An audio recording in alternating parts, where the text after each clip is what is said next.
Hi, today our group is going to discuss about our GSA case study, which is the topic is about Intel Pentium chip fiasco in 1994. So, the first question is, what were the potential consequences of Intel's decision to downplay the severity of the Pentium chip flaw, both for the company and for the consumer who purchased the faulty chip?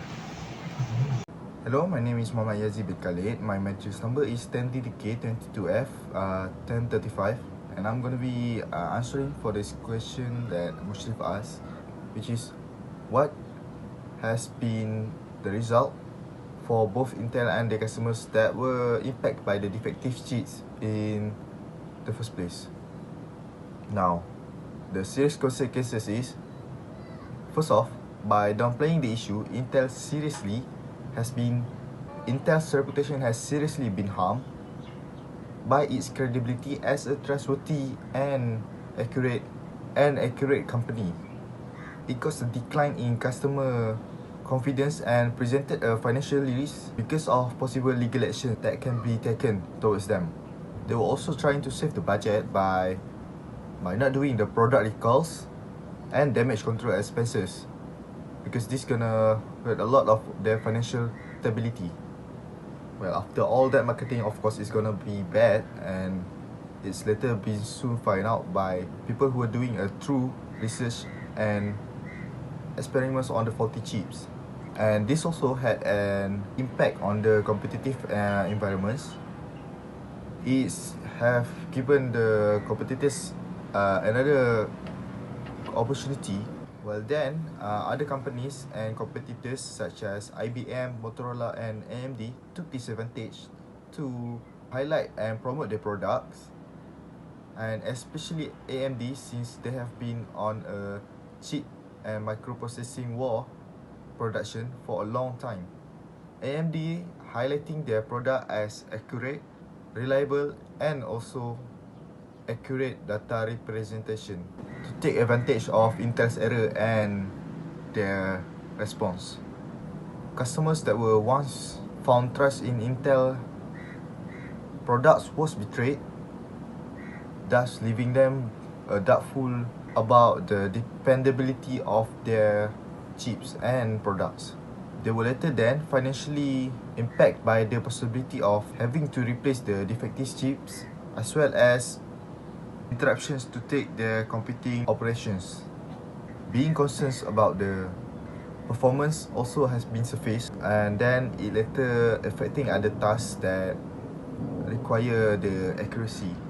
In the end, the circumstances on how urgent and important it is to keep a good customer trust and getting a honest communication is important with the public, and take responsibility and the accountability in the face as such issue.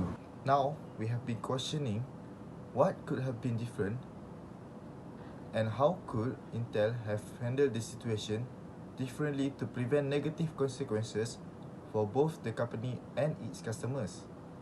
I'm passing it to the next person. Thank you. Assalamualaikum and very good morning. My name is Muhammad Rafi bin Ahmad Husni. My metric number is 10DTK22F 1031. For the question, in my opinion, Intel could have handled the situation differently by being transparent about the flaw in the Pentium processor and taking responsibility for it. Instead of downplaying the severity of the issue, they could have acknowledged the problem and offered to replace the affected chip for their customer. By doing so, they would have shown accountability and concern for their customer satisfaction, which will have helped to prevent negative consequences for both the company and its customer.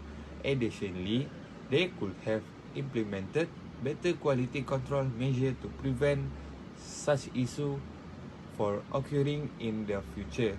Overall, being upfront and proactive in addressing the problem will have been a more ethical and responsible approach for Intel to take. Okay, for the next question, Amar, what ethical consideration should computer architecture engineer take into account when designing and releasing new product?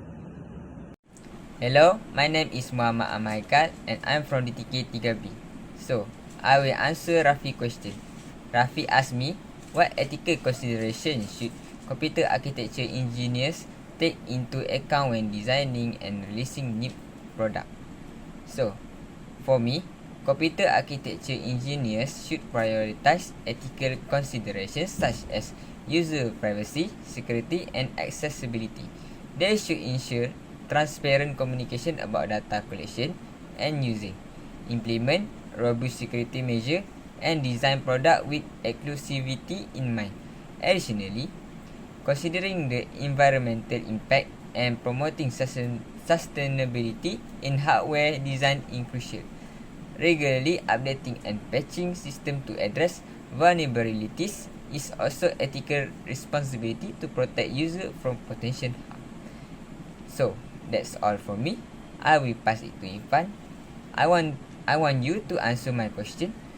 How can consumer and other stakeholder companies accountabilities for ethical lapses in product design and marketing? Alright, so my name is Muhammad Irfan bin Muhammad. My metric number is 10DTK22F1039. To answering the question, holding companies accountable for ethical lapses in product design and marketing involve in combination of individual and collective action. So first of all is we need to educate ourselves. We have to stay informed about product and companies you support, understand their value, business practice, and track record in ethical matters. This knowledge empower you to make informed choice. Second, support ethical brands. Choose to support company that have been proven commitment to ethical practice. Look for companies that prioritize transparency, sustainability, and ethical sourcing. Number 3, consumer activism. Express your concern as a consumer, share your opinion on social media, write reviews, and engage with company directly. Public pressure and influencing a company action, especially in the age of social media. Number 4 is boycotts. If a company consistently engage in unethically practice and refuse to change, consider boycotting their product. A widespread boycott can impact a company's bottom line and reputation. Number 5 is share information. Inform about unethically practice you identified. Social media, blogs, and consumer forums can be powerful platforms for spreading awareness and mobilizing support for ethical cause. Next, use your purchasing power. Support companies that align with your value and avoid those that do not. When consumer collective shift their spending toward ethical product, companies are more likely to adapt their practices to meet consumer demand. And for number 7, we have lobby for regulation.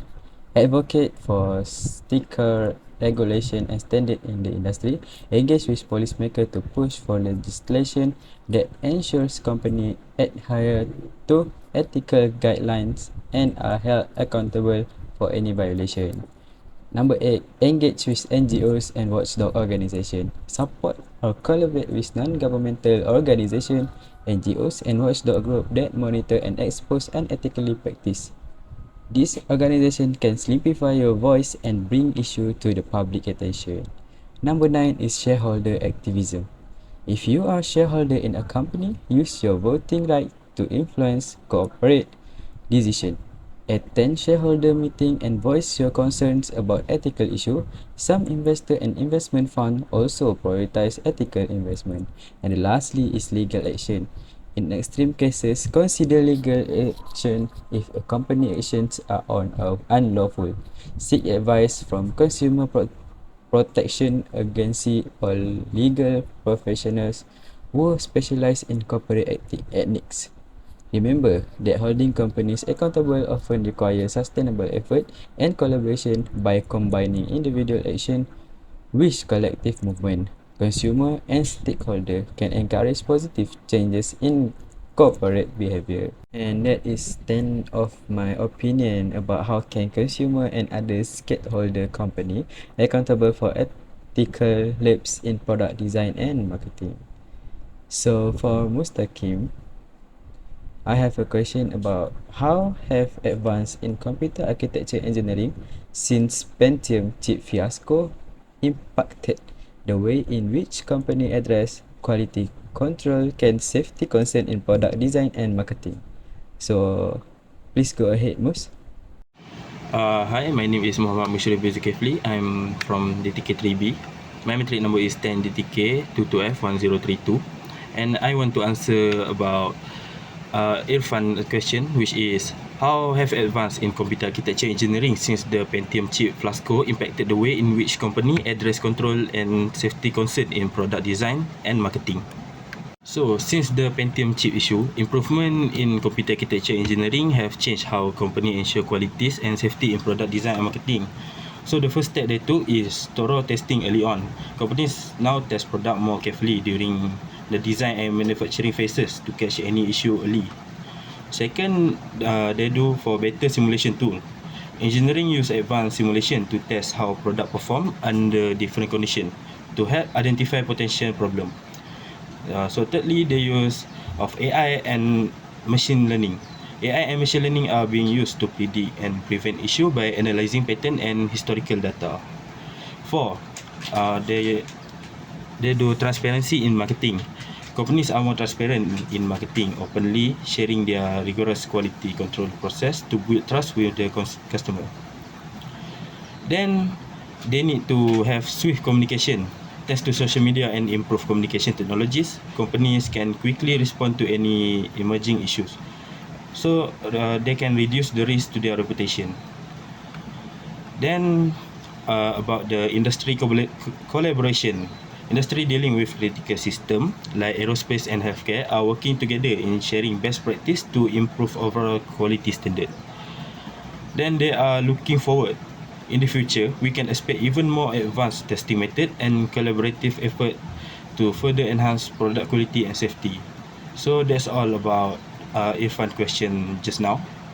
And I think that's all for today's discussion. Thank you.